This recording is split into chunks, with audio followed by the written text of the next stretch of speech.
a suit of armor, an antique naval diving helmet, a Jim Henson Muppet, a full sheet of uncut $2 bills, a letter signed by Eleanor Roosevelt dated 1944, and a live rattlesnake.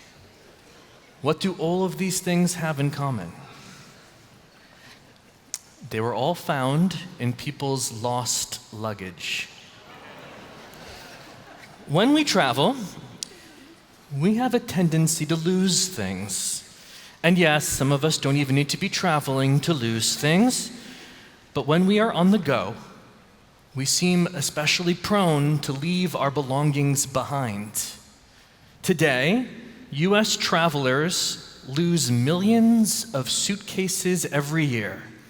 Not items, whole suitcases. And our propensity led to a now booming family business called the Unclaimed Baggage Center in Scottsboro, Alabama. From quite humble beginnings, it is now a 50,000 square foot space that processes these lost bags. And people come from all over to browse the Museum of Found Oddities that are kept in special exhibits, and to buy less unique items at a discount. They even have an online shop now. Losing our belongings during travel, though, is not a new phenomenon. This week's Parsha lets us see that it is, in fact, as ancient as the Torah itself. The Israelites are finally ready to begin traveling from Mount Sinai towards the Promised Land, and they receive commandments about how to march, including the order for their line. Judah is going to go first, no surprise there, line leader like always. But all the way at the back, the tribe of Dan, dead last. Our sages note that in being designated the very last tribe in the long-lined march, Dan is called in Hebrew me'asef. This is not a very common verb in our Torah. Our commentators therefore work to understand it, and Rashi, the greatest of them all, suggests that in calling the rear guard me'asef, we learn not just about the tribe's placement in the march, but also about their unique role. Because the Hebrew word me'asef is connected from the Hebrew root asaf, which means gathering. So Rashi teaches that the tribe of Dan marched in the back so that if anyone lost any item, the tribe of Dan restored it to them. There you have it, the original unclaimed baggage center. And this is not a small job, because just 2 parshayot ago, we took a census.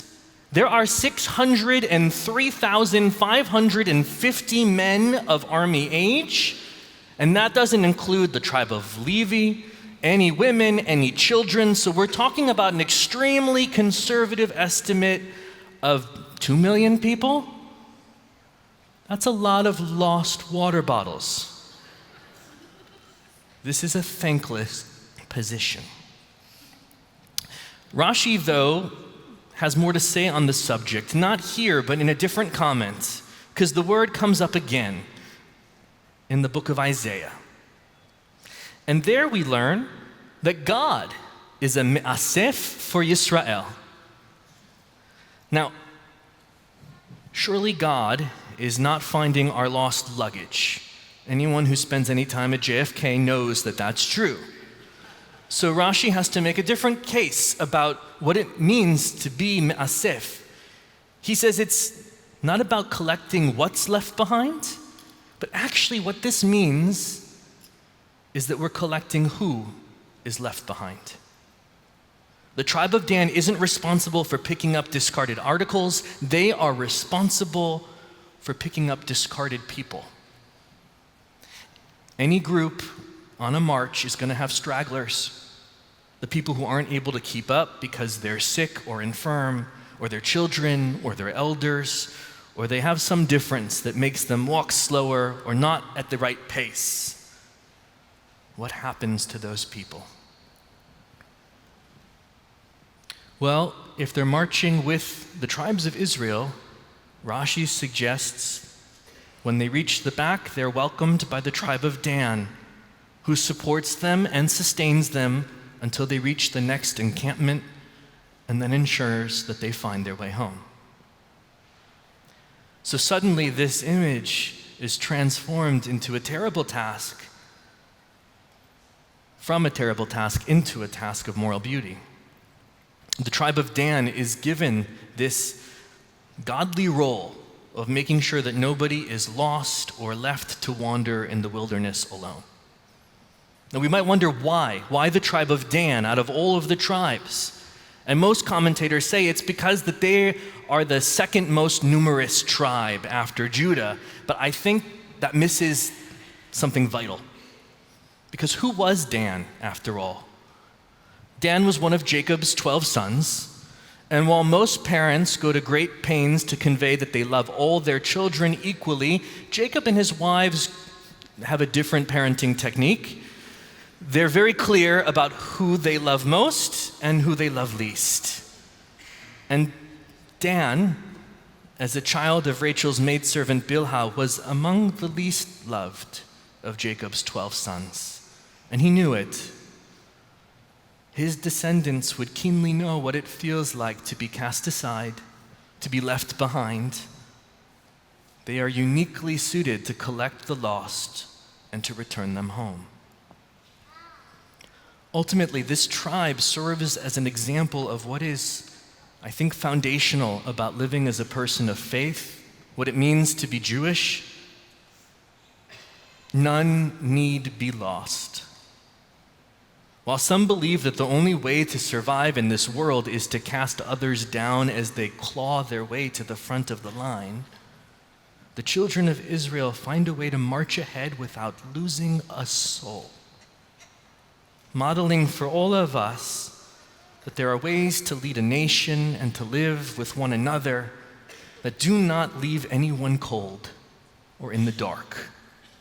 And it might mean sometimes that our road is slower, but it also means that we all reach the destination. In the book of Ezekiel, God surveys the leaders of ancient Israel. I think they were very much the type of leaders that might be familiar to us living in America today. God saw them using their power to enrich themselves while their people languished. And God said to these leaders, "You, shepherds of Israel, you have been tending yourselves rather than the flock. You have not sustained the weak, healed the sick, or bandaged the injured. You have not brought back the strayed or looked for the lost. And they have been scattered for want of anyone to tend them. Scattered, they have become prey." And then God said, "Here I am. I will look for the lost. I will bring back the strayed. I will bandage the injured. I will sustain the weak." The tribe of Dan was lost to history. Tradition says that they disappeared, one of the 10 lost tribes of Israel. But we inherit their legacy. As Jews, like the tribe of Dan, we know what it means to be left out, to be cast aside, to be unwanted in America. In this nation of ours that is spinning in an era when nothing seems solid or certain, and in a moment when our shepherds are tending themselves and inviting the wolves to devour the flock, we can, like the tribes of Dan and like God, declare to our discarded neighbors, "Here we are. We will heal the injured. We will sustain the vulnerable. We will feed the poor. We will protect the stranger. We will stand with those who sleep on our streets. We will gather up those who have been left behind."